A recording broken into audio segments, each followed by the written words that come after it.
ஒரு மாற்றுத்திறனாளி தடை செய்யப்பட்ட பொருள் விற்றாரு அப்படிங்கறனால அவர் அரெஸ்ட் பண்ணிருக்காங்க. அரெஸ்ட் பண்ணி கோர்ட்ல சப்மிட் பண்ணிருக்காங்க. கோர்ட் வந்து நீதிமன்ற காவல்ல வைங்க அப்படின்ற மாதிரி சொல்லியிருக்காங்க. நீதிமன்ற காவல்ல 4 நாள் இருந்திருக்காரு.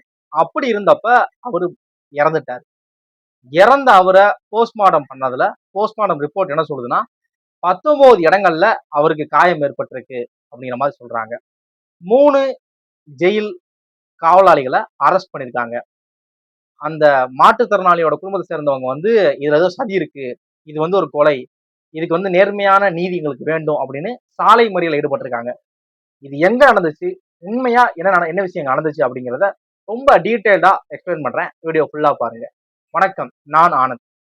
நான் சொன்ன இந்த இந்த விஷயம் வந்து கன்னியாகுமரி மாவட்டம் நாகர்கோவில் பகுதியில தென் தாமரைக்குளம் அப்படிங்கிற இடத்துல ஒரு சின்ன ஒரு பெட்டிக்கடை நடத்திட்டு வந்த ஒருத்தர் தான் சபரிவர்மன் அப்படிங்கிற ஒரு மாற்றுத்திறனாளி. இவங்க கடையில குட்கா, புகையிலை இந்த மாதிரியான தடை செய்யப்பட்ட பொருட்கள் வித்திருக்காங்க அப்படிங்கிற மாதிரி அவங்க கடையில சோதனை பண்ணதுல 200 கிராம் இந்த மாதிரியான பொருட்களை போலீஸ் டேக் ஓவர் பண்ணிருக்காங்க. அப்படி எடுத்தப்ப இவங்களை வந்து கோர்ட்ல சப்மிட் பண்ணி இந்த மாதிரி இது பண்ணப்ப இவங்களுக்கு வந்து நாகர்கோவில் சப்ஜெயில இவங்களை நீதிமன்ற காவல்ல வைங்க அப்படின்னு நம்ம சொன்னனால நீதிமன்ற காவல் வச்சிருக்காங்க. இவங்களை அரெஸ்ட் பண்ணது ஜூலை 9 நீதிமன்ற காவல் வச்சிருக்காங்க. ஜூலை 13ஆம் தேதி பாத்தீங்க அப்படின்னா மார்னிங் விடிய காலையில இவங்களுக்கு உடம்பு சரியில்லை அப்படின்னு சொல்லி ஜிஹெச் கொண்டு போயிருக்காங்க. ஜிஹெச் கொண்டு போனப்ப அங்க இவங்களை சோதனை பண்ண டாக்டர் சொல்லிட்டாங்க அப்படின்னா ஆல்ரெடி இவங்க டெட், ஆல்ரெடி இறந்துட்டாங்க, இறந்த பாடியை தான் நீங்க தூக்கிட்டு வந்திருக்கீங்க அப்படிங்கிற மாதிரி அவங்க சொல்லியிருக்காங்க. அங்க வந்து உயிர் போகல, ஆல்ரெடி உயிர் போயிருச்சு, உயிர் போன ஒரு பாடி தான் நீங்க கொண்டு வந்திருக்கீங்க அப்படிங்கிற மாதிரி டாக்டர் சொல்லியிருக்காங்க. இத கேள்விப்பட்ட அவங்க குடும்பத்தினர் வந்து சாலை மறியல் ஈடுபட்டாங்க. அவங்க வந்து இந்த மாதிரி அரெஸ்ட் பண்ணிட்டு போறப்ப அவங்களுக்கு எந்த பிரச்சனையும் கிடையாது, அவங்க ரொம்ப நல்லா இருந்தாங்க, போலீஸ் ஜெயிலுக்குள்ளதான் அவங்க ஏதோ பண்ணிட்டாங்க, யாரோ என்னமோ பண்ணிட்டாங்க அப்படின்னு சொல்லி சாலை மறியல் ஈடுபட்டு இந்த விஷயத்த கொஞ்சம் பெருசாக்குறாங்க. இது வந்து மத்த பக்கம் தெரிஞ்சு மத்த போலீஸ் வந்து என்ன பண்றாங்க அப்படின்னா நாங்க வந்து கோர்ட்டுக்குள்ள இவரை விடுறப்ப ஜெயிலுக்குள்ள இவரை விடுறப்ப அவர் உடம்புல எந்த விதமான காயங்கள் இல்லை அப்படிங்கிற மாதிரி சொல்றாங்க.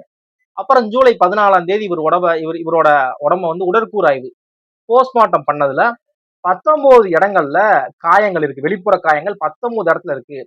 கை, கால், நெஞ்சு இந்த இடங்கள்ல காயங்கள் இருக்கு அப்படிங்கிற மாதிரியும், வலது கையில முறிவு ஏற்பட்டிருக்கு, பிராக்சர் ஏற்பட்டிருக்கு அப்படிங்கிற மாதிரி ரிப்போர்ட் வந்திருக்கு.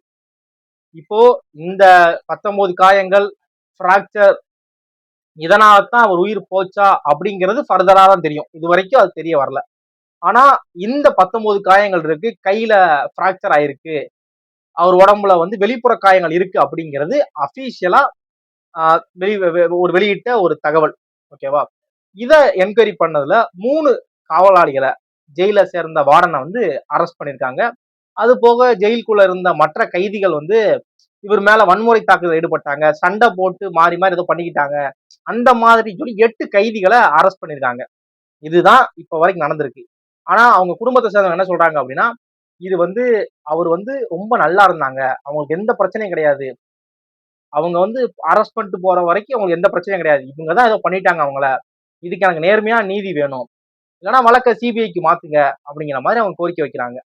இந்த விஷயம் இப்ப ரொம்ப ஒரு ஒரு ஹார்ட் ஆஃப் டாபிக்கா வளர்ந்துக்கிட்டு, ஏன்னா லாக் அப் டெத் மாதிரி ஆல்ரெடி இந்த மாதிரியான விஷயங்கள்லாம் போன ஆட்சி நடந்துச்சு அப்படிங்கிறது இனிமேல் நடக்கக்கூடாது, அதுக்கு ஃபுல் ஸ்டாப் வைக்கிற மாதிரி புதுசா வரக்கூடிய ஒரு மாற்று கட்சி வந்து இதை பண்ணணும், மாற்றமா வரீங்க அப்படின்னா இந்த மாதிரியான தப்பு நடக்கக்கூடாது அப்படிங்கிறதுக்காக தான் இது வரைக்கும் நடக்காத ஒரு அதிசயமா 2 திராவிட கட்சிகளை தவிர்த்து ஒரு கட்சிக்கு ஓட்டு போட்டு, அதுவும் 1,76,000 ஓட்டு, 1,76,00,000 ஓட்டு போட்டு ஜெயிக்க வச்சிருக்காங்க.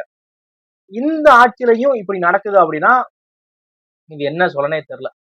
ஏன்னா ஒவ்வொரு ஆட்சியிலையும் இப்ப நடக்கக்கூடாது, இதுன்னு லாக்அப் டெத் என்ன அதாவது இப்ப அவங்க அவங்க வந்து அந்த சபரிவர்மன் அவங்க வந்து இந்த மாதிரி தடை செய்யப்பட்ட பொருட்கள் தான் ரொம்ப தப்பு, தவறான விஷயம் தான், ஏன்னா தடை செய்யப்பட்டிருக்கு அரசாங்கத்துல இருந்து.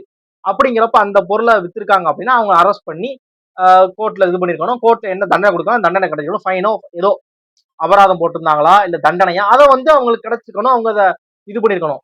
அதுக்காக ஒரு உயிரை கொல்றதா இல்ல ஒரு உயிர் போறதா லாக்கப்புல வச்சு அப்படிங்கிறது ரொம்ப தவறான விஷயம்.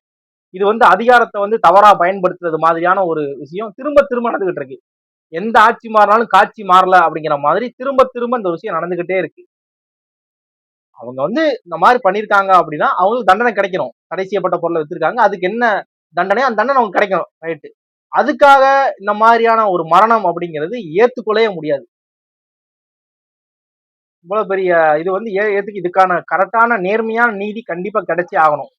இத வந்து இந்த டைம்ல இப்படி போய்கிட்டு இருக்கு. நேத்து தான் உடற்கூறாய்வு பண்ணிருக்காங்க. இது பெருசா எந்த இடத்துலயுமே மக்களுக்கு போய் சேரவே இல்லை. ஏன் அப்படின்னா இதுக்கு ஈக்குவலா வேற விஷயங்களை நம்ம பேசிக்கிட்டு இருக்கோம். மண்டே வந்து சிஎம் அவர்கள் வந்து பெரம்பூர்ல இருந்த அவங்களோட ஆபீஸ திறந்து வைக்க வந்தாங்க. அப்போ பாத்தீங்க அப்படின்னா அந்த ஒரு ஒரு வயலட் கலர் ஷர்ட் நினைக்கிறேன், அந்த ஒரு ப்ரௌனிஷ் வயலட் கலர் ஷர்ட்ல வந்திருந்தாங்க. ஃபர்ஸ்ட் டைமா ஒரு ஒயிட், அதாவது சிஎமோட காஸ்டியூமே பாத்தீங்க அப்படின்னா ஒயிட் ஷர்ட் பிளாக் பேண்ட் போறதா வழக்கம்.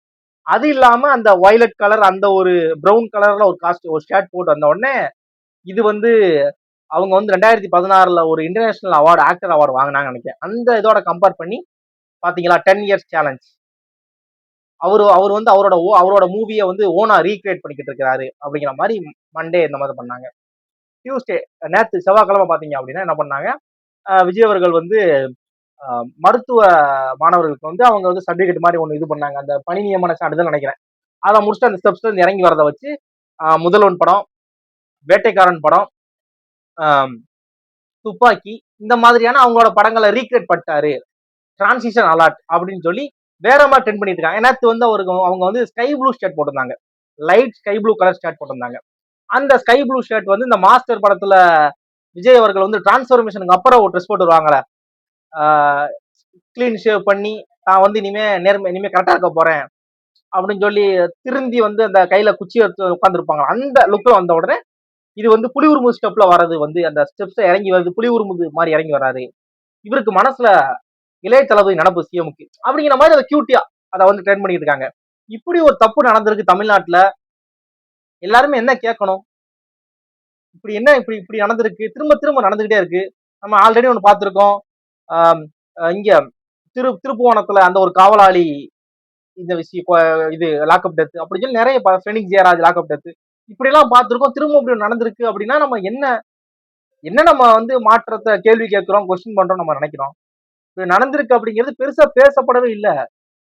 இதை விட அதிகமா பேசப்பட்டது நேற்று விஜய் அவர்கள் போட்ட அந்த ப்ளூ ஷர்ட், அதுக்கு முந்தின நாள் விஜய் அவர்கள் போட்ட அந்த பிரவுன் ஷர்ட். உண்மையா விஜய் அவர்கள் கியூட்டா இருக்காங்க, அதெல்லாம் நான் பொய்யே சொல்ல மாட்டேன்.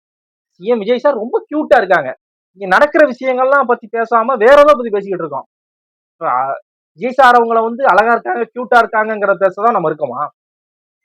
அதுதான் இப்ப முக்கியமானு கேட்கிறேன். இங்க ஒரு பெரிய பிரச்சனை போய்கிட்டு இருக்கு. இதை அப்படியே சப்ரஸ் பண்ற மாதிரி வேற ஒரு விஷயத்த ட்ரெண்ட் பண்ணிட்டு இருக்காங்க ஒரு குரூப்.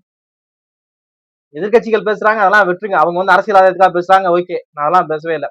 ஒரு சாதாரணமா ஒரு ஒரு ஒரு ஒரு அரசியல் பார்வையில இருக்கக்கூடிய ஆள், இது வரைக்கும் நான் வந்து இந்த கட்சிகள் ஓட்டு போட்டேன், இப்பயாவது மாற்ற ஒரு டிவிக்கு ஓட்டு போட்டிருக்கேன் அப்படின்னு நினைக்கிற ஒருத்தர் வந்து என்ன பண்ணணும், இந்த மாதிரி பிரச்சனை நடக்குது, இதுக்கு என்ன பதில் சொல்ல போறீங்க? சும்மா வந்து அவங்க குடும்பத்துக்கு நான் வந்து காசு தரேன், மனம் பதைக்குது, மிகுந்த வேதனை அடைந்தேன், இப்படிலாம் போடாம இதுமே நடக்க கூடாது, இது ஏன் நடந்துச்சு, அப்ப இதுக்கு முன்னாடி இருந்த ஆட்சிக்கு உங்க ஆட்சிக்கு என்ன வித்தியாசம் தான் கேட்க தோணுது. இப்படி நடந்திருக்கு அப்படின்னா, ஏன்னா 19 காயம்ங்கிறாங்க. அபிஷியலா வந்த தகவல்ல 19 இடங்கள்ல உடம்புல வெளிப்புற காயம் அப்படிங்கிறாங்க, வலதுகை முறிவு அப்படிங்கிறாங்க. ஏன் அப்படி நடந்திருக்கணும்? இதுதான் இன்னைக்கு நடந்திருக்கு. இதை தவிர்த்து இந்த கேஸ்ல ஏதாவது அப்டேட் கிடைச்சு அப்படின்னா ஃபர்தரா அப்டேட் பண்றேன். இந்த மாதிரியான விஷயங்கள் போய்கிட்டு இருக்கு. இதை பத்தி பேசினா கண்டிப்பா சமுதாயத்தை மாத்துறதுக்கு நமக்கு ஹெல்ப் பண்ணலாம். இல்ல நேற்று அவங்க போட்ட லைட் ப்ளூ ஷர்ட், இன்னைக்கு கூட கொஞ்சம் அதுல திக்கா ஒரு ப்ளூ ஷர்ட் போட்டிருக்காங்க, அதுக்கு நான் கென்ஸ் கொடுக்குறேன். அந்த ப்ளூ ஷர்ட் என்ன ப்ளூ ஷர்ட் அப்படின்னா, சூர்யா அவங்க தம்பி கார்த்தி அவங்களோட மேரேஜுக்கு விஜய் சார் வரப்ப இந்த மாதிரி ஒரு ப்ளூ ஷர்ட் தான் போட்டிருந்தாங்க. ப்ளூ ஷர்ட் போட்டு இன் பண்ணி தான் வந்திருப்பா, டக்கின் பண்ணி தான் வந்திருப்பாங்க. அதை வச்சவனா ட்ரெண்ட் பண்ணி 20 இயர்ஸ்க்கு பிஃபோர் 20 இயர்ஸ் ஆஃப்டர் என்னம்மா இருக்காரு, ஏஜ் அப்படியே இருக்கு, ஏஜ் இன் ஸ்டாப் அப்படிங்கிற மாதிரி ட்ரெண்ட் பண்ணுங்க. ஓகேவா? தேங்க்ஸ் ஃபார் வாட்சிங்.